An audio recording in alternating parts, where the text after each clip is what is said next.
पूरी दुनिया रहस्यों से भरी है। समय समय पर अलग अलग जगहों के कई रहस्य जब सामने आते हैं तो लोग आश्चर्यचकित रह जाते हैं। विज्ञान आत्मा और भूत जैसी किसी चीज पर विश्वास नहीं करता, मगर दुनिया में कई ऐसी अलौकिक चीज हुई है जिसके होने की असल वजह आज तक कोई नहीं जान सका है।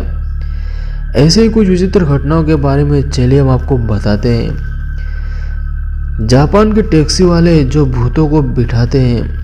मार्च 2011 में जापान में भयंकर भूकंप आया और उसके साथ आई सुनामी की वजह से आंकड़ों के मुताबिक वहां करीब 16,000 लोग मारे गए। इस घटना के महीनों बाद देश के तटीय इलाकों में रहने वाले समुदायों ने कुछ अजीब घटनाएं अनुभव की। ऐसी कई खबरें आई कि टैक्सी में बैठते ही पैसेंजर भूत बन जाते थे। ऐसी एक घटना है जब एक महिला बैठी और उसने टैक्सी वाले को सुनामी के कारण बर्बाद हो चुकी जगह पर जाने के लिए कहा। जब टैक्सी वाले ने कहा कि वहां तो कुछ भी नहीं है, सब खत्म हो चुका है, तो महिला ने कहा कि मैं भी मर चुकी हूँ। उसके बाद वो गायब हो गई। टैक्सी ड्राइवर के अलावा और भी कई लोगों ने ऐसी अजीब चीजें देखी और महसूस की। सपने में आने वाले भविष्य को देखना। आपने शायद प्रीग्नोस्टिक ड्रीम के बारे में सुना होगा, यानी कुछ लोगों को भविष्य में क्या होने वाला है इसका आभास पहले से ही हो जाता है।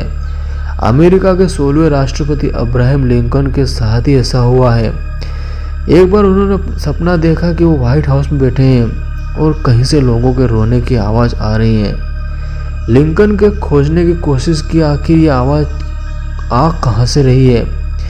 फिर वो कमरे में पहुंच जाते हैं जहां लोग इकट्ठा होते हैं और किसी के अंतिम यात्रा की तैयारी कर रहे होते हैं। वो सपने में गार्ड से पूछते हैं कि कौन मर गया, तो वो जवाब देता है अमेरिका का राष्ट्रपति।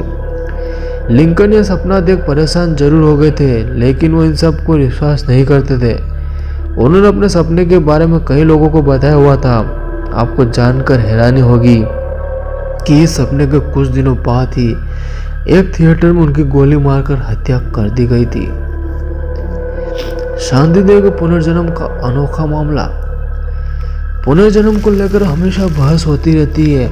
यह सच है या नहीं ये तो नहीं पता, मगर कई ऐसे मामले सामने आए हैं जिनके बाद इसे पूरी तरह से झुठलाया भी नहीं जा सकता।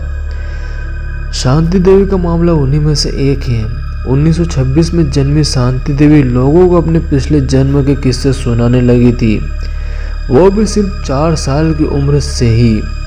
वो बताया करती थी कि पिछले जन्म में उसकी शादी मथुरा के किसी केदारनाथ से हुई थी, और जब इस बात की पड़ताल की गई तो सच में केदारनाथ नामक आदमी न सिर्फ जीवित था, बल्कि केदारनाथ शांति देवी से मिलने पहुंचा तो शांति ने उस शख्स को झट से पहचान भी लिया। शांति देवी ने केदारनाथ और उसकी मर चुकी पत्नी लुगदी देवी के बारे में ऐसी ऐसी बातें बताई, जिसके बाद सबको यकीन हो गया कि शांति देवी का यह पुनर्जन्म है। बता दें शांति देवी ने आजीवन शादी नहीं की और न ही कभी केदारनाथ के पास वापस गई। मरने तक वो मीडिया को इंटरव्यू देती रही, यहाँ तक कि महात्मा गांधी ने भी इस केस की जांच के लिए कमीशन बैठाया, जो इस नतीजे पहुंची कि शांति देवी ही लुगदी देवी का पुनर्जन्म है। सूरज का नृत्य।